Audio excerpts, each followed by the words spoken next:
Hey, how's it going? It's Pete from Magik Markers. Today I'm going to show you my secrets of making pizza.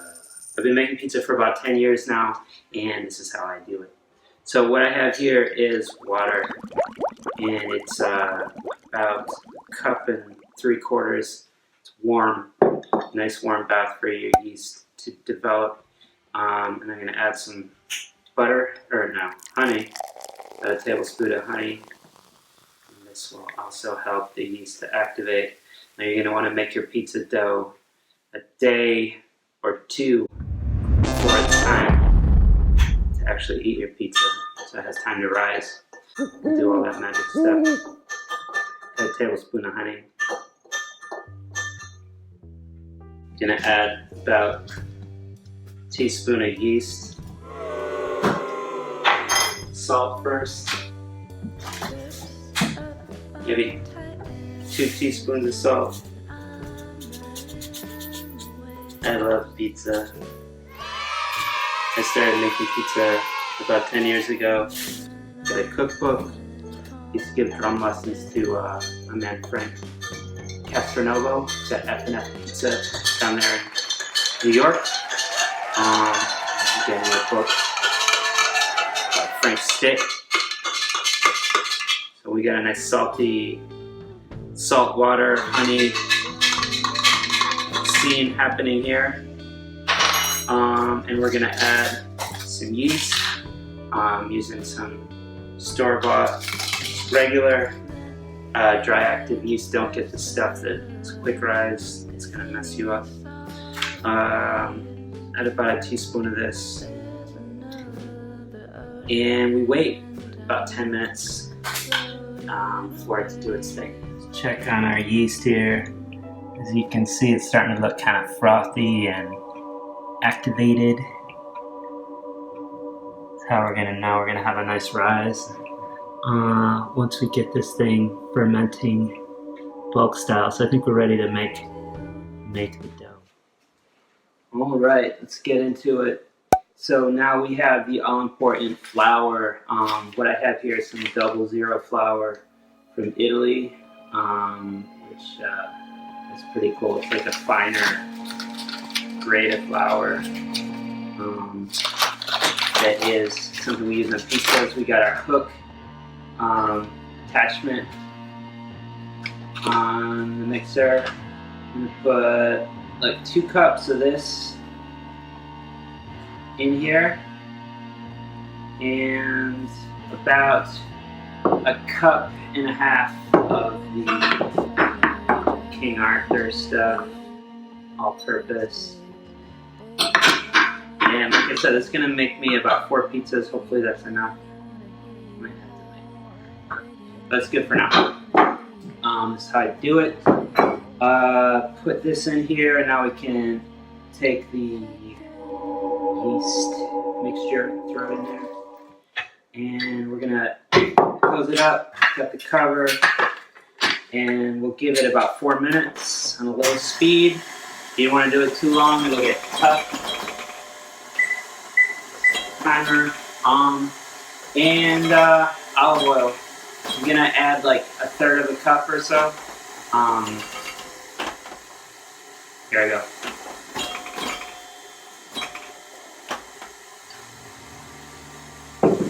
4 minutes.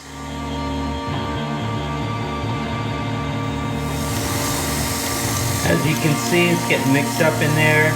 My dough is looking a little wet right now. I do like the dough to be wet, sort of Frank Pepe style. But you want the dough to kind of like cling up onto the hook, and it's not doing that yet. So we're gonna add a little bit more flour to this to get it into the consistency that we want it to be, so we can work with it when it's time to make the pizza. Here we go. Gonna add in a little more of this 00, and you sort of get a feel for what the consistency should be like the more you do this. But like I said, you'll know when it starts to clump up in a ball.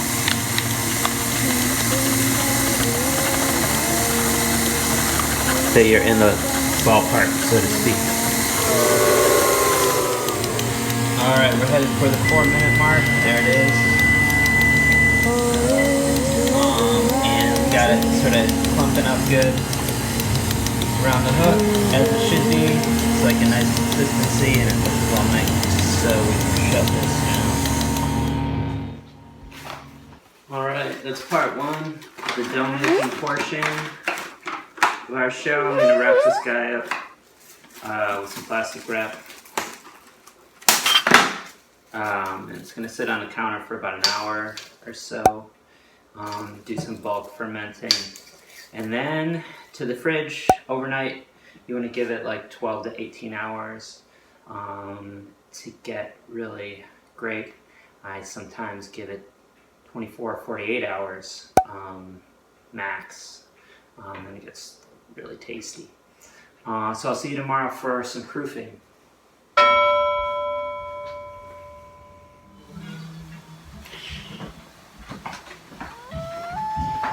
Good morning, everyone. It's day 2, and our pizza dough has been proofing, or now it's been fermenting in the fridge. Look at the condensation on there, and it's doubled up in size. It's all bubbly and awesome. So what we have to do now is a really important step, and that is to let it proof. We're going to turn these into little pizza babies, as we call them around here. We're going to shape them into nice little rounds, and we're going to set them out all day. Today's pizza day. This is a really important step that when I was learning to make pizza, I didn't do. And it has been life-changing for me. It's made my pizza taste a lot better. To me, pizza's all about making the dough, making a really good dough. It's the most important thing. And then secondly, having some nice ingredients. So what I'm going to do with this is chop it in half, and chop it in half again. When stuff starts to get messy, when you got this nice gooey dough. And this will be 4 pizzas.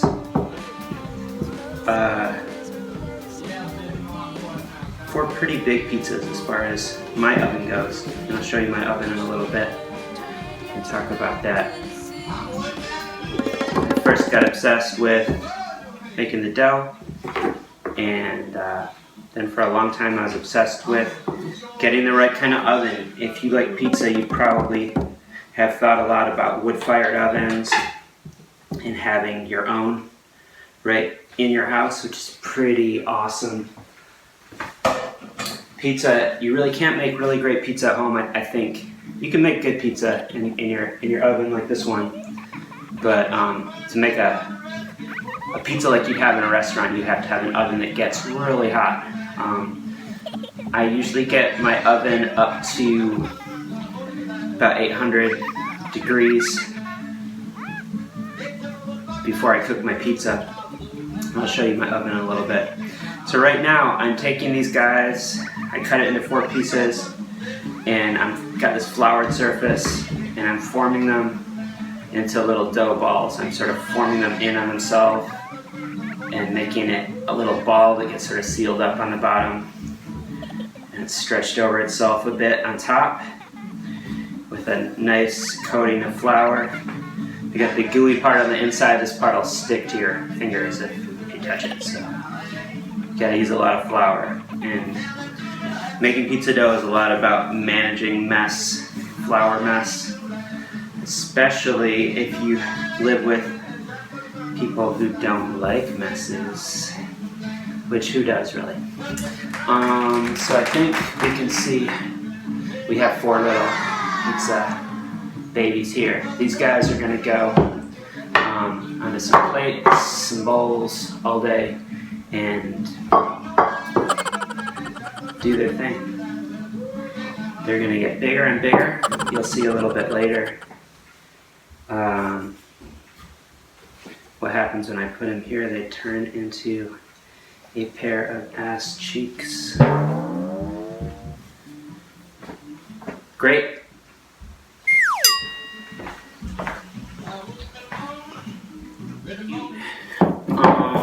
So now I thought I would take a minute to talk a little bit about ingredients and pizza philosophy. So there are a whole lot of schools of thought about what is and is not okay to put on pizza. And you know, when you're starting out, you get a little puritanical. I went through my whole phase of everything's got to be Neapolitan and that's the only way, and it's very political, and it's interesting. So I guess, you know, when you're learning, it's good to go down that path.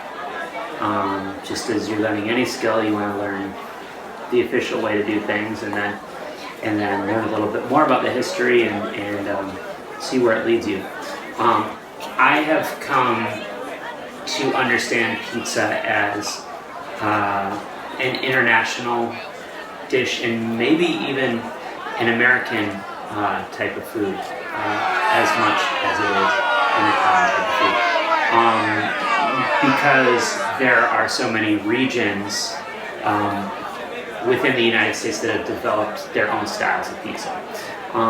If I was going to regionally pinpoint where my pizza falls, it's probably closer to like a New Haven style pie or Coney Island style pie. That's where my heart kind of goes with the pizza thing. But anyway, I'll talk a little bit about some of the ingredients that I keep around the house. In my house, there's 2 kinds of pizza. There's 2 kinds of pizza eater, and that is the child and the adult. And it seems like these days the child pie is the red pie, and then the adult pie is the everything else, like the fresh veg that you can find around. So talk a little bit about a red pie, which is what most people think of when they think of a pizza. The traditional way to do it would be to get some Italian tomatoes, sort of squeeze them a bit so there's not so runny. Mix them with some salt and garlic, perhaps. You don't have to cook it or do anything crazy like that, and that's your red base, you know.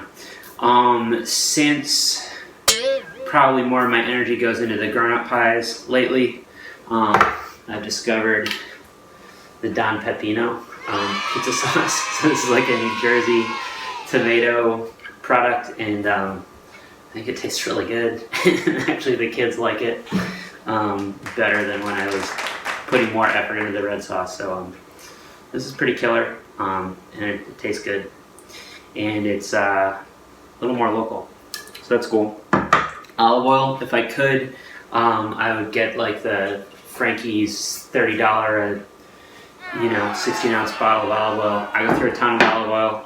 I get these giant tins, Sicilian, cold press olive oil. And man, I go through a lot of these, so that's just the way to do it. Other things, talking cheese, fresh mozzarella. I don't always get this fancy. Lately these days, shopping at the grocery store, I get what I can get, like the big Y, whatever. But this is having a fancy pizza day. Some buffalo fresh mozzarella really makes a difference. The cheap mozzarella, if you get that, yeah, the cheap stuff, you don't want to get cheap mozzarella.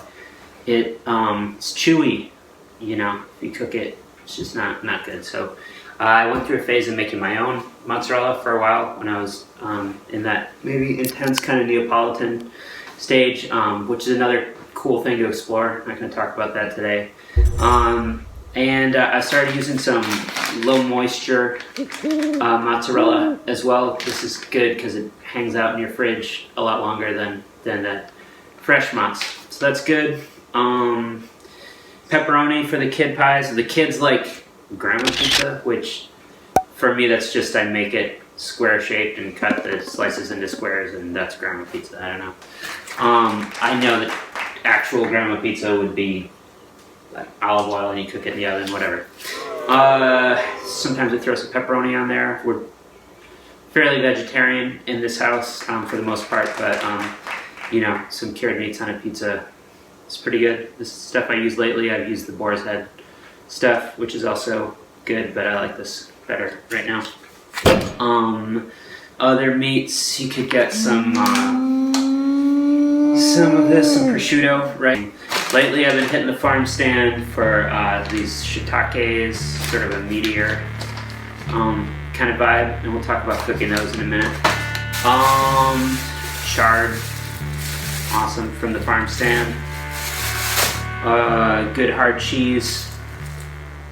Use a lot of Parmesan on the pizza. On these pretty little tomatoes the other day. Oh, this is a great ingredient. I love the Calabrian chilies. This is like a mellow spiciness that hangs around.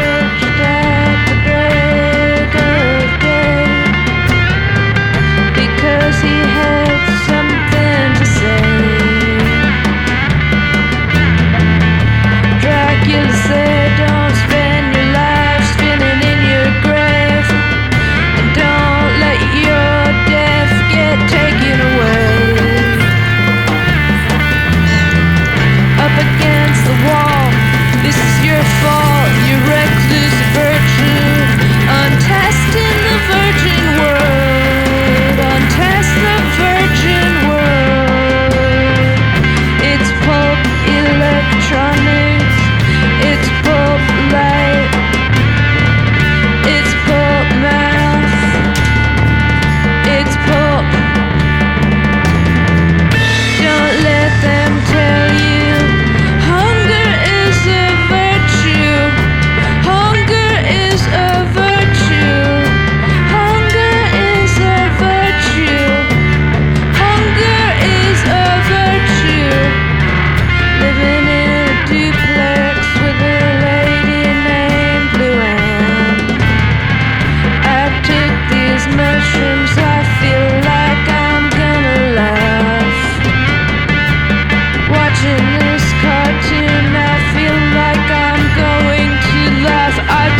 you laying down there on the cold sand, away from me, away from me, away from me, away from me, away from me.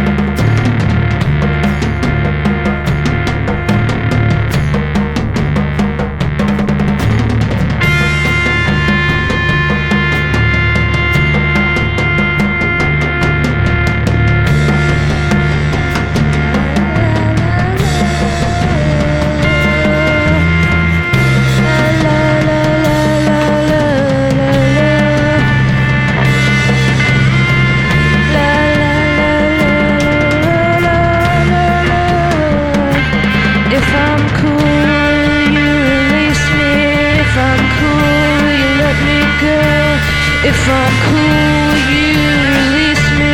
If I'm cool, will you let me go? If I'm cool, will you release me? If I'm cool, will you let me go? Like a clown in a basement. This is my Baby Sinclair pizza from Roberta's.